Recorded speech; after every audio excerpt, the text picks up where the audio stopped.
भाजपशी बोलणी फिसकटलेल्या शिंदे सेनेचा अजित पवारांना हात. पुणे आणि पिंपरी चिंचवडमध्ये दोन्ही पक्षांची युती. आज उदय सामंतांशी पुण्यात चर्चा होणार, अजित पवारांची माहिती.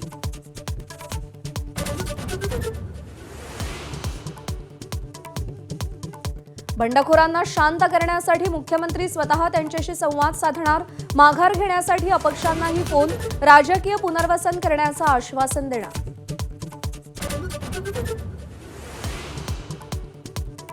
राज्यात 5 महापालिकांमध्ये 8 उमेदवार बिनविरोध. भाजपच्या 7 उमेदवारांचा समावेश. कल्याण डोंबिवलीमध्ये 3 तर धुळ्यात 2 बिनविरोध. मालेगावात इस्लाम पार्टीचा उमेदवार बिनविरोध.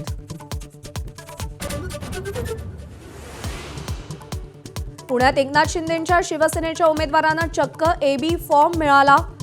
गिळला. एकाच जागी 2 उमेदवारांना फॉर्म दिल्यानं गोंधळ.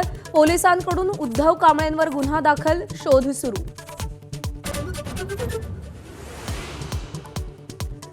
मुंबईतल्या 16 जागांवर योग्य उमेदवार नसल्यानं काँग्रेसला त्या जागा परत केल्या. वंचित अध्यक्ष प्रकाश आंबेडकरांची माहिती. काँग्रेसकडे त्या जागांवर अधिक चांगले उमेदवार, अशी ही प्रतिक्रिया.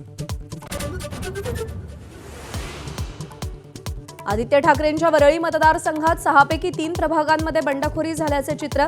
अर्ज मागे घेण्याच्या शेवटच्या दिवसापर्यंत या नाराजी नाट्यावर पडदा टाकण्याचा प्रयत्न. पक्षातील काही नेते बंडखोरांसोबत चर्चा करणार. ठाकरे बंधूंकडून प्रचाराची रणनीती. संयुक्त सभा, रोड शो आणि वचननामा तयार करण्याचं काम सुरू. मुंबईकरांसाठी ठाकरे बंधूंची युती काय देणार हे पाहणं महत्त्वाचं ठरणार. वचननामा 4 जानेवारीला जाहीर केला जाणार.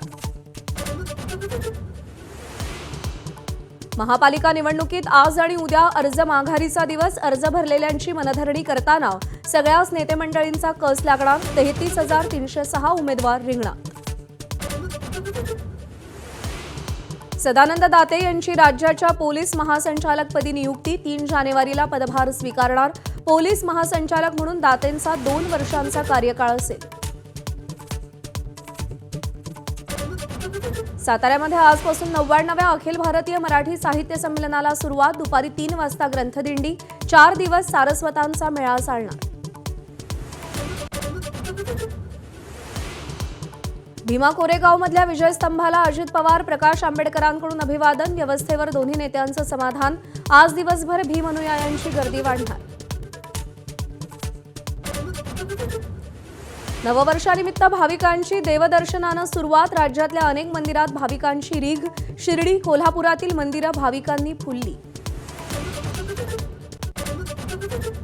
नव्या वर्षाच्या पहिल्याच दिवशी मुंबईतल्या अनेक भागात वरुण राजाची हजेरी.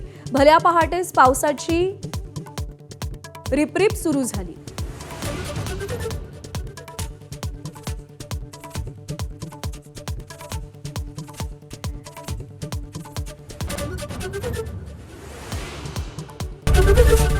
एबीपी माझा, उघडा डोळे बघा नीट.